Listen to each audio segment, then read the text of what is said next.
Hi friends, ಎಲ್ಲರಿಗೂ ನಮಸ್ಕಾರ. ಧನು ಅಡಿಗೆ ಚಾನಲ್ಗೆ ಸ್ವಾಗತ. ಸೊ ಇವತ್ತು ನಾನು ಒಂದು ಸಿಂಪಲ್ ಆಗಿರೋ ಮಜ್ಜಿಗೆ ಸಾರನ್ನ ಹೇಗೆ ಮಾಡೋದು ಅಂತ ತೋರಿಸ್ತಾ ಇದ್ದೀನಿ. ಅದಕ್ಕೆ ಬೇಕಾಗಿರೋಂಥ ಇಂಗ್ರೀಡಿಯೆಂಟ್ಸ್ ನೋಡೋಣ. ಫಸ್ಟಿಗೆ 2 ಈರುಳ್ಳಿ ಕಟ್ ಮಾಡಿ ಇಟ್ಕೊಂಡಿದ್ದೀನಿ, ಒಂದು 4 ಹಸಿಮೆಣ್ಸಿನ್ಕಾಯಿ, ಒಂದು 3 ಒಣಮೆಣ್ಸಿನ್ಕಾಯಿ, 1 ಗೆಡ್ಡೆ ಬೆಳ್ಳುಳ್ಳಿ, ಒಂದು ಸ್ವಲ್ಪ ಕಾಯಿ ತುರಿ, ಮತ್ತು ಒಂದು 2 ಟೀ ಸ್ಪೂನು ಜೀರಿಗೆ, ಸ್ವಲ್ಪ ಕೊತ್ತಂಬರಿ, ಸ್ವಲ್ಪ ಕರಿಬೇವು, 1-2 ಟೊಮ್ಯಾಟೊ ಕಟ್ ಮಾಡಿ ಇಟ್ಕೊಂಡಿದ್ದೀನಿ. ಸೊ ಇಲ್ಲಿ ನಾನು 10 ನಿಮಿಷ ನೆನೆಸಿರೋ ಅಕ್ಕಿ ತೊಗೊಂಡಿದ್ದೀನಿ, ಸ್ವಲ್ಪ ಅರಿಶಿನ ಪುಡಿ ಮತ್ತು ಸ್ವಲ್ಪ ಸಾಸಿವೆ, ಒಂದು ಅರ್ಧ ಕಪ್ ಆಗೋಷ್ಟು ಮೊಸರು ತೊಗೊಂಡಿದ್ದೀನಿ. ಈಗ ಹೇಗೆ ಮಾಡೋದು ಅಂತ ನೋಡೋಣ ಬನ್ನಿ. ಫಸ್ಟು ಒಂದು ಮಿಕ್ಸರ್ ಜಾರ್ಗೆ ಕಾಯಿ ಮತ್ತು ಬೆಳ್ಳುಳ್ಳಿ, ಒಂದು 4 ಹಸಿಮೆಣ್ಸಿನ್ಕಾಯಿ, 1-2 ಟೀ ಸ್ಪೂನಷ್ಟು ಜೀರಿಗೆ ಹಾಕ್ಕೊತಾ ಇದ್ದೀನಿ. ನೆಕ್ಸ್ಟ್ ನಾನಿಲ್ಲಿ ಒಂದು 10 ನಿಮಿಷ ನೆನೆಸಿ ತೆಗೆದಿಟ್ಕೊಂಡಿದ್ನಲ್ಲ ಅಕ್ಕಿನ, ಆ ಅಕ್ಕಿ ಹಾಕ್ಕೊತಾ ಇದ್ದೀನಿ. ನಿಮಗೆ ಅಕ್ಕಿ ಬೇಡ ಅಂದರೆ ತೊಗರಿಬೇಳೆ ಅಥವಾ ಕಡಲೆಬೇಳೆ ಇರುತ್ತಲ್ಲ, ಅದನ್ನು ನೆನೆಸ್ಕೊಂಡು ಹಾಕೊಬೋದು. ಅದನ್ನು ಕೂಡ ಸಾಂಬಾರು ಚೆನ್ನಾಗಿ ಬರುತ್ತೆ, ಟೇಸ್ಟು ಅಷ್ಟೇ ಚೆನ್ನಾಗಿರುತ್ತೆ, ತಿಕ್ಕಾಗಿ ಬರುತ್ತೆ. ಒಂದು 1/4 ಟೀ ಸ್ಪೂನಷ್ಟು ಅರಿಶಿನ ಪುಡಿ ಹಾಕ್ಕೊಂಡು ನಾನು ರುಬ್ಬಿಟ್ಕೊತೀನಿ. ನೆಕ್ಸ್ಟ್ ಒಂದು ಪಾತ್ರೆ ತೊಗೊಂಡು 3 ಟೇಬಲ್ ಸ್ಪೂನಷ್ಟು ಎಣ್ಣೆನ ಹಾಕ್ಕೊತಾ ಇದ್ದೀನಿ. ಎಣ್ಣೆ ಬಿಸಿ ಆದಮೇಲೆ ಸ್ವಲ್ಪ ಸಾಸಿವೆ, ಆಮೇಲೆ ಒಂದು 4 ಒಣಮೆಣ್ಸಿನ್ಕಾಯಿ ತೊಗೊಂಡಿದ್ನಲ್ಲ ಅದನ್ನು ಹಾಕ್ಬಿಟ್ಟು ಸ್ವಲ್ಪ ಡ್ರೈ ಆಗಲಿ ಎಣ್ಣೆಯಲ್ಲಿ.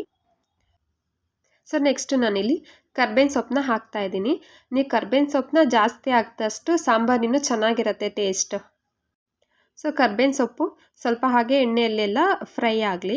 ಸೊ ಕರ್ಬೇವಿನ ಸೊಪ್ಪು ಹಾಕಾದ್ಮೇಲೆ ನೆಕ್ಸ್ಟ್ ನಾನಿಲ್ಲಿ ಈರುಳ್ಳಿ ಹಾಕ್ಕೊತಾ ಇದ್ದೀನಿ. ಈರುಳ್ಳಿನೂ ಅಷ್ಟೇ ನಿಮಗೆ ಎಷ್ಟು ಬೇಕು ಸಾಂಬಾರಿಗೆ ಅಷ್ಟು ನೋಡಿ ಹಾಕೊಬೋದು.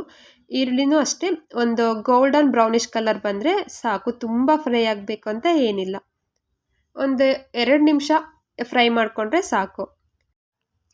ಸಾಂಬಾರು, ಮಜ್ಜಿಗೆ ಸಾಂಬಾರನ್ನ ಒಬ್ಬೊಬ್ಬರು ಒಂದೊಂದು ಥರ ಮಾಡ್ತಾರೆ, ನಾನು ಈ ಥರನೇ ಮಾಡೋದು ಆಲ್ಮೋಸ್ಟ್ ಯಾವಾಗ್ಲೂ.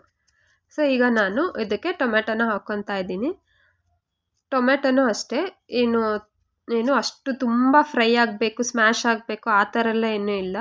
ಒಂದು 3 ಮಿನಿಟ್ಸು ಜಸ್ಟು ಹಂಗೆ ಕುಕ್ ಮಾಡಿದ್ರೆ ಓಕೆ, ಎಲ್ಲ ನೀಟಾಗಿ ಅದೇ ಬೆಂದ್ಕೊಳತ್ತೆ.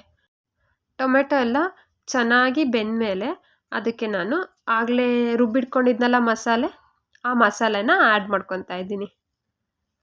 ಸೊ ಮೇನ್ ಟೇಸ್ಟ್ ಏನಂದರೆ ಬೆಳ್ಳುಳ್ಳಿ, ಜೀರಿಗೆ ಮತ್ತು ಅಕ್ಕಿ ಹಾಕಿದ್ನಲ್ಲ ಅದೇ ಈ ಸಾಂಬಾರಿಗೆ ಟೇಸ್ಟ್ ಅಂತಲೇ ಹೇಳ್ಬೋದು.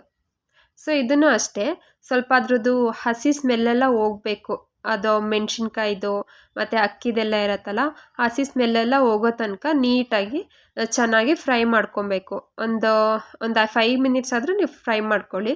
ಸೊ ಎಲ್ಲ ಫ್ರೈ ಮಾಡ್ಕೊಂಡೆಲ್ಲ ಆದಮೇಲೆ ಸ್ವಲ್ಪ ಉಪ್ಪು ಹಾಕ್ಕೊಂಡು ನಿಮಗೆ ರುಚಿಗೆ ಎಷ್ಟು ಬೇಕೋ ಅಷ್ಟು ಉಪ್ಪು ಹಾಕ್ಕೊಳ್ಳಿ. ನೆಕ್ಸ್ಟ್ ನೀವು ಮತ್ತೆ ಲಾಸ್ಟಿಗೆ ನೀರು ಮತ್ತು ಮೊಸರು ಹಾಕ್ತಿರಲ್ಲ, ಸೊ ಆವಾಗಲೂ ನೀವು ಟೇಸ್ಟ್ ನೋಡ್ಕೊಂಬಿಟ್ಟು ಮತ್ತೆ ಉಪ್ಪು ಹಾಕ್ಕೊಬೋದು, ನಿಮಗೆ ಸಪ್ಪೆ ಇದೆಯಾ ಅಥವಾ ಕರೆಕ್ಟ್ ಇದೆಯಾ ಅಂತ ನೋಡ್ಕೊಂಡು. ಒಂದು 5 ಮಿನಿಟ್ಸ್ ಬೆಂದಮೇಲೆ ಅದೇ ಎಲ್ಲ ಸ್ವಲ್ಪ ಎಣ್ಣೆ ಬಿಟ್ಕೊಳ್ಳುತ್ತೆ. ಸೊ ಅಲ್ಲಿ ತನಕ ಎಲ್ಲ ಫ್ರೈ ಆಗಲಿ. ಇವಾಗ ಈ ಮಸಾಲೆ ಎಲ್ಲ ನೀಟಾಗಿ ಎಣ್ಣೆಯಲ್ಲಿ ಫ್ರೈ ಆಗಿದೆ. ಈಗ ನಾನು ಇದಕ್ಕೆ ಕಟ್ ಮಾಡಿ ಇಟ್ಕೊಂಡಿದ್ನಲ್ಲ ಕೊತ್ತಂಬರಿ ಸೊಪ್ಪನ್ನ ಆ್ಯಡ್ ಮಾಡ್ಕೊತಾ ಇದ್ದೀನಿ. ಕೊತ್ತಂಬರಿ ಸೊಪ್ಪನ್ನ ಆ್ಯಡ್ ಮಾಡ್ಕೊಂಡಾದ್ಮೇಲೆ ಈಗ ನಾನು ಮೊಸರು ತೊಗೊಂಡಿದ್ನಲ್ಲ, ಸೊ ಗಟ್ಟಿ ಮೊಸರನ್ನ ಹಾಕ್ಕೊತಾ ಇದ್ದೀನಿ. ನಿಮಗೆ ತಿಕ್ನೆಸ್ ಎಷ್ಟು ಬೇಕು ಅಂತ ನೋಡ್ಕೊಂಬಿಟ್ಟು ನೀವು ನೀರು ಹಾಕ್ಕೊಬೇಕು. ನಾನಿಲ್ಲಿ ಒಂದು 4 ಮೆಂಬರ್ಸಿಗೆ ಆಗೋ ಅಷ್ಟು ಸಾಂಬಾರನ್ನ ಮಾಡ್ತಾಯಿದ್ದೀನಲ್ವ, ಸೊ ಸ್ವಲ್ಪ ನೀರನ್ನ ಸ್ವಲ್ಪ ನಾನು ಜಾಸ್ತಿನೇ ಹಾಕ್ಕೊಂಡಿದ್ದೀನಿ. ಸ್ವಲ್ಪ ಹೊತ್ತು ಹಾಗೆ ಇದನ್ನು ಕುದಿಯೋಕ್ಕೆ ಬಿಡ್ತೀನಿ.